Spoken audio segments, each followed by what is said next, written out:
할렐루야, 4월 6일 토요일입니다. 열왕기상 2장 13절부터 25절까지 말씀을 읽고 은혜 나누도록 하겠습니다. 학깃의 아들 아도니아가 솔로몬의 어머니 밧세바에게 나아온지라. 밧세바가 이르되 네가 화평한 목적으로 왔느냐? 대답하되 화평한 목적이니이다. 또 이르되 내가 말씀드릴 일이 있나이다. 밧세바가 이르되 말하라. 그가 이르되 당신도 아시는 바 이거니와 이 왕위는 내 것이었고 온 이스라엘은 다 얼굴을 내게로 향하여 왕으로 삼으려 하였는데 그 왕권이 돌아가 내 아우의 것이 되었음은 여호와께로 말미암음이니이다. 이제 내가 한 가지 소원을 당신에게 구하오니 내 청을 거절하지 마옵소서. 밧세바가 이르되 말하라. 그가 이르되 청하건대 솔로몬 왕에게 말씀하여 그가 수넴 여자 아비삭을 내게 주어 아내를 삼게 하소서. 왕이 당신의 청을 거절하지 아니하리이다. 밧세바가 이르되 좋다. 내가 너를 위하여 왕께 말하리라. 밧세바가 이에 아도니아를 위하여 말하려고 솔로몬 왕에게 이르니 왕이 일어나 영접하여 절한 후에 다시 왕좌에 앉고 그의 어머니를 위하여 자리를 베푸니 그가 그의 오른쪽에 앉는지라. 밧세바가 이르되 내가 한 가지 작은 일로 왕께 구하오니 내 청을 거절하지 마소서. 왕이 대답하되 내 어머니여 구하소서. 내가 어머니의 청을 거절하지 아니하리이다. 이르되 청하건대 수넴 여자 아비삭을 아도니아에게 주어 아내로 삼게 하소서. 솔로몬이 그의 어머니에게 대답하여 이르되 어찌하여 아도니아를 위하여 수넴 여자 아비삭을 구하시나이까? 그는 나의 형이오니 그를 위하여 왕권도 구하옵소서. 그뿐 아니라 제사장 아비아달과 스루야의 아들 요압을 위해서도 구하옵소서 하고 여호와를 두고 맹세하여 이르되 아도니아가 이런 말을 하였은즉 그의 생명을 잃지 아니하면 하나님은 내게 벌 위에 벌을 내리심이 마땅하니이다. 그러므로 이제 나를 세워 내 아버지 다윗의 왕위에 오르게 하시고 허락하신 말씀대로 나를 위하여 집을 세우신 여호와께서 살아계심을 두고 맹세하노니 아도니아는 오늘 죽임을 당하리이다 하고 여호야다의 아들 브나야를 보내매 그가 아도니아를 쳐서 죽였더라. 아멘. 예, 감사합니다. 오늘 말씀을 보면 성경에서 처음으로 솔로몬 왕이라는 표현이 나타납니다. 이제 다윗은 떠나고 본격적인 솔로몬의 치세입니다. 우리는 성경을 통해서 많은 것이 궁금합니다. 많은 것을 알고 싶습니다. 그런데 성경은 모든 것을 말씀해 주지 않습니다. 사울 왕이 잘한 것도 있을 텐데 사무엘상의 사울왕의 치세에는 사울왕이 잘한 것은 소개되고 있지 않고 사울왕이 하나님 앞에 범죄하고 또 실망스러운 모습을 보인 그런 장면들이 더 강조되어서 표현되고 있습니다. 다윗도 마찬가지죠. 다윗도 수많은 업적들이 있었을 텐데 그런 것들은 간략하게 기록될 뿐이고 그보다는 우리아의 아내 밧세바를 범했던 그리고 우리아를 죽이게 했던 그 일 때문에 벌어졌던 압살롬의 반역 사건, 그리고 말년에는 하나님의 뜻을 거스려 인구조사를 했던 범죄, 오히려 이런 부분들이 더 강조가 되어서 기록되고 있는 것이죠. 솔로몬의 치세도 마찬가지입니다. 솔로몬의 치세의 업적들이 간략하게 요약되어서 성경에 기록되고 있기도 합니다만 그러나 어떻게 보면 잘했든 잘못됐든 하나님께서 더 중요하게 생각하는 장면, 그런 장면들이 오히려 성경에는 자세히 기록되고 있는 것입니다. 그래서 우리는 성경의 기록을 보면서 하나님께서는 이런 부분을 중요하게 생각하시는구나. 하나님께서는 이런 장면을 주목해서 보고 계시는구나. 우리도 이런 부분을 조심해야 되는구나. 그런 것들을 반면교사로 삼을 수 있어야 할 것입니다. 자, 솔로몬이 왕이 되었는데 아도니아가 솔로몬의 모친 밧세바를 찾아옵니다. 표현이 참 묘합니다. 그냥 아도니아가 아니라 핫깃의 아들 아도니아입니다. 그냥 밧세바가 아니라 솔로몬의 모친 밧세바입니다. 과거에 다윗 왕이 살아있을 때에는 어떻게 보면 어머니와 아들의 관계입니다. 친어머니와 친아들의 관계는 아니지만. 자, 그런데 지금 솔로몬이 왕이기 때문에 밧세바는 태후마마가 되어 있습니다. 그리고 아도니아는 왕자죠, 왕자. 보통 중국의 역사나 이런 걸 보면 한 사람이 왕이 되면 다른 아들들은 궁 밖으로 나가야 됩니다.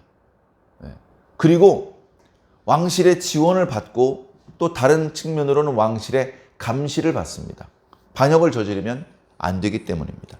당연히 관리가 될 수도 없고 그런 그 왕가의 사람들의 어떤 그 법이 있죠.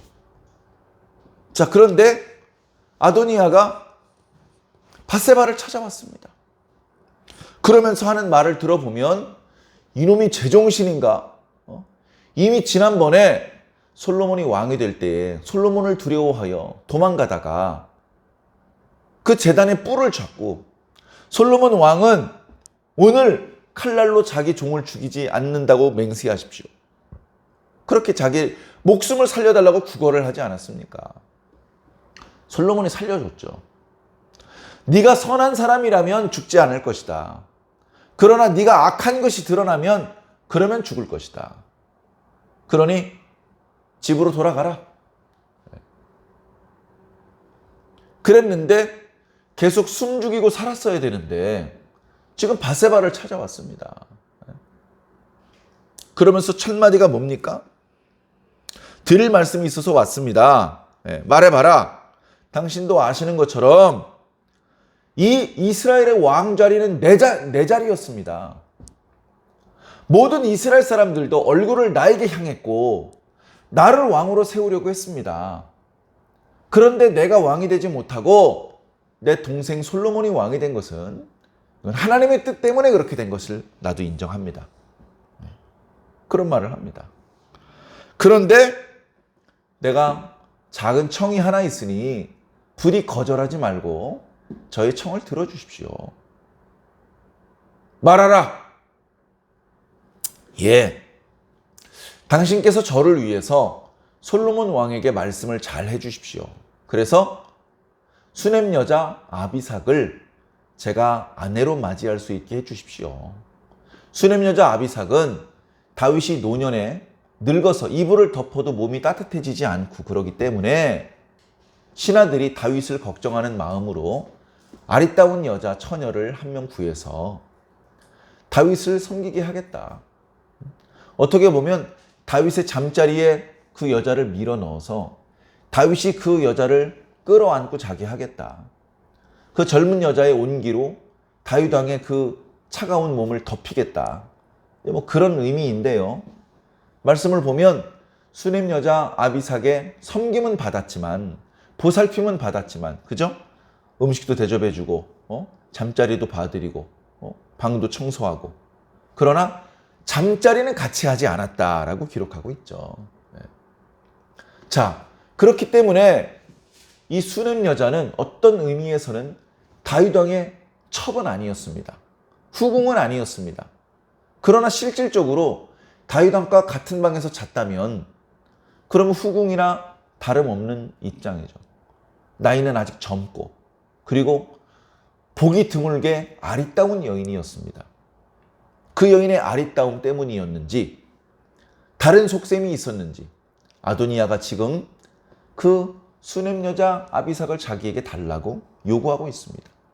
다윗 왕이 죽었기 때문에 그 여자는 지금 딱히 할 일이 없습니다. 그냥 왕실 모퉁이에서 조용히 살고 있었을 것입니다. 솔로몬도 밧세바도 그 여인을 건드리지 않았습니다. 특별히 잘해주거나 또는 괴롭히지 않고 편안하게 지낼 수 있도록 배려해 주었을 것입니다. 그 여자를 자신의 아내로 달라고 지금 요청을 하는 것입니다. 그런데 또 밧세바는 흔쾌히 알았다, 좋다, 내가 너를 위해서 솔로몬 왕에게 이야기해 주겠다라고 말합니다. 그리고 다음 구절을 보면 밧세바가 솔로몬 왕을 찾아갑니다. 솔로몬은 왕좌에 앉아 있습니다. 그런데 어머니가 오니까 어머니 앞에 절을 합니다. 그리고 다시 왕좌에 올라가서 앉고 신하들에게 명을 내립니다. 어머니를 위해서 자리를 마련해라. 어머니를 내 발 아래 앉게 할 수가 없다. 내 오른편에 앉도록 자리를 마련해 드리도록 해라. 그래서 어머니를 자기 우편에 나란히 앉았습니다. 어머니, 무슨 일로 절 찾으셨습니까? 예, 오늘은 제가 왕에게 조그마한 청이 있어서 청을 올리려고 왔습니다. 별것 아니니까 저의 청을 거절하지 말아주세요. 아유, 그럼요. 어머니 뭐든지 말씀만 하십시오. 제가 어머니의 청은 거절하지 않겠습니다. 여기까진 분위기가 괜찮죠. 근데 그 다음에 밧세바가 이야기를 합니다. 아도니아에게 수넴 여자 아비삭을 주어 아내를 삼게 하시면 어떻겠습니까? 그렇게 이야기를 하자 솔로몬의 표정이 돌변했습니다. 어머니 앞에 절을 했고 어머니의 청이라면 거절하지 않겠다고 그렇게 어머니를 안심시켰으며 따뜻한 미소로 어머니를 바라보던 솔로몬이었는데 갑자기 솔로몬이 역정을 내기 시작을 합니다. 뭐라고요? 어머니, 왜 아도니아를 위해서 저에게 부탁을 하시는 겁니까? 아도니아는 제 형이 아닙니까? 그러면 아도니아를 위해서 왕위도 부탁하십시오. 아들아, 네 형 아도니아에게 왕위를 넘겨주는 게 어떻겠니? 이렇게 부탁하시지요. 그뿐만이 아니라 반역에 가담했던 요압과 아비아달을 위해서도 저에게 부탁을 하시지요.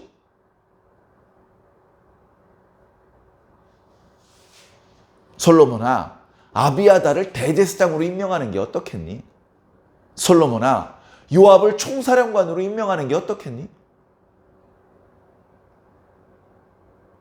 지난번에 이미 이야기했던 것처럼 아도니아가 죽임을 당하지 않고 그 반역죄에 의해서 죽임을 당하지 않고 목숨을 유지할 수 있는 유일한 방법은 자신이 선한 사람이라는 것을 보여주어야만 했습니다.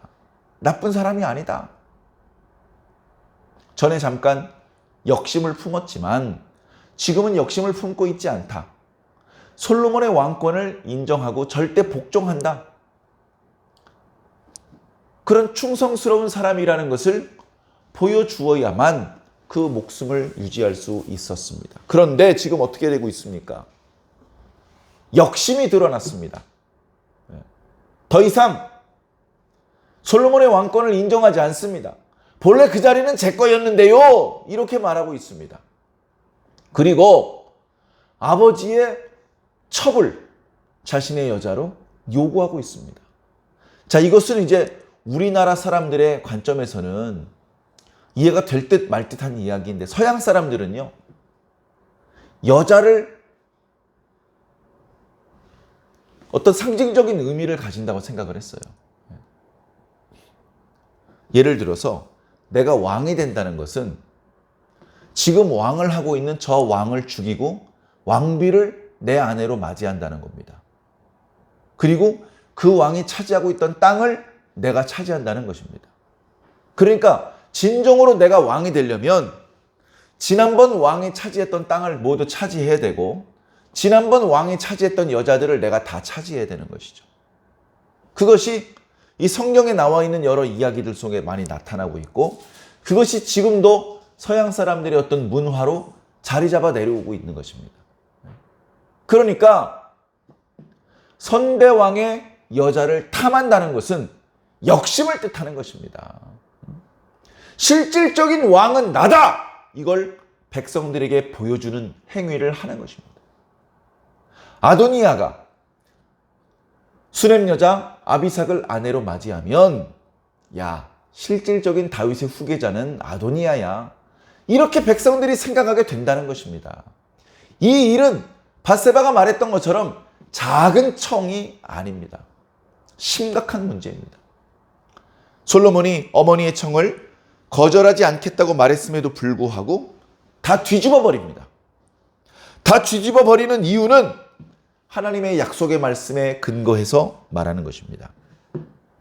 24절에 나를 세워 내 아버지 다윗의 왕위에 오르게 하시고 허락하신 말씀, 누구의 말씀입니까? 하나님의 말씀대로 나는 내 집을 세우신 여호와의 살아계심을 두고 맹세하노니 아도니아를 죽이겠다. 다윗의 나라를 허락하신 분은 하나님이다. 그 나라를 위태롭게 하는 아도니아는 죽어야 된다. 왜? 이 나라를 하나님께서 나에게 허락하셨기 때문이다. 그래서 내가 만약에 아도니아를 오늘 죽이지 않으면 하나님께서 나를 죽이실 것이다.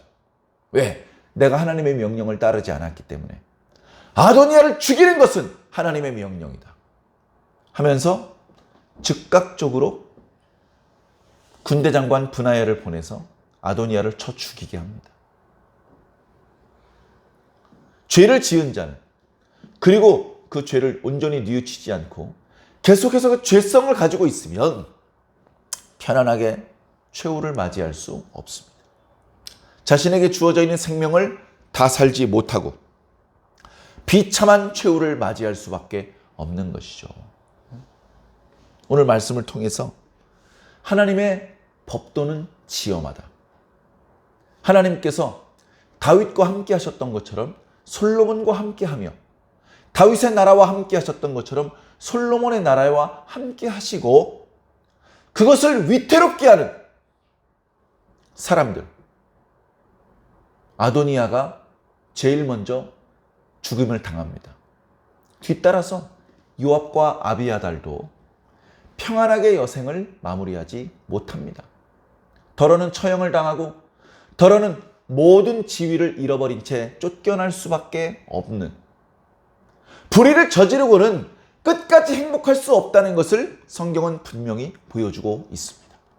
하나님께 대하여 진심이고 하나님께서 세우신 다윗 그리고 솔로몬에게 진심 어린 충성을 바쳤을 때만 복을 누리고 마지막 순간까지 행복하게 살 수 있다는 것을 말씀해주고 있는 것입니다. 이런 원칙은 시대를 거듭하면서도 변하지 않습니다. 지금 어떻게 보면 다윗 왕의 40년 치세가 끝나고 솔로몬의 또 다른 40년 치세가 시작되는, 시대가 전환되는 시대입니다. 그럼에도 불구하고 하나님을 섬겨야 된다. 그리고 하나님께서 세우신 사람을 섬겨야 된다라고 하는 대원칙은 변하지 않았습니다. 선한 사람은, 의로운 사람은 하나님께서 복을 주실 것이지만 불의한 자는 결코 끝까지 행복하지 못할 것이다. 잠깐 뜻을 얻은 듯 하지만 이내 실패할 것이고 무너질 것이고 처음보다 못한 지경에 떨어질 수밖에 없다는 것을 성경은 분명히 보여주고 있습니다. 사랑하는 성도 여러분, 저와 여러분들은 어떤 마음의 자세로 살아야 되겠습니까? 하나님 중심으로 살아야죠. 말씀 중심으로 살아야 되고요. 예배 중심으로 살아야 됩니다. 가능하면 교회 중심으로 살아야 됩니다. 주의 종을 가깝게 해야 됩니다. 하나님의 권위를 인정하고 하나님의 권위로 세워진 사람들의 권위를 또한 인정해야 됩니다. 그 안에서 복을 누리고 그 안에서 건강하고 행복하게 살아야 됩니다.